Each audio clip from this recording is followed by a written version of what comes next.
রূহ এবং দেহ দুটার সমন্বয় মানুষের দুনিয়ার জিন্দিগিও হবে, আবার আখেরাতের জিন্দিগিও হবে। মৃত্যুর সময় আমরা মনে করি কি যে আমাদের রূহটা আলাদা হয়ে গেছে, এটা মৃত্যুর মাধ্যমে হয়। কিন্তু মৃত্যু পরবর্তী সময় কিন্তু আবার আমাদের রূহ এবং আমাদের দেহকে এক করে দেওয়া হয়। আমাদের রূহ এবং আমাদের দেহকে আবার এক করে দেওয়া হয়। তখন কিন্তু রূহ এবং দেহ আলাদা থাকে না। যেমন রাসূল পাক সাল্লাল্লাহু আলাইহি সাল্লাম বলেছেন, ফাতুআদু রূহাহু ফি জাসাদি।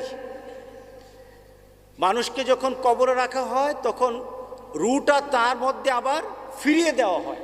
ফি জাসাদি, তার জাসাদের মধ্যে, তার শরীরের মধ্যে রূহটা ফিরিয়ে দেওয়া হয়। ওয়ায়াতিহি মালাকান,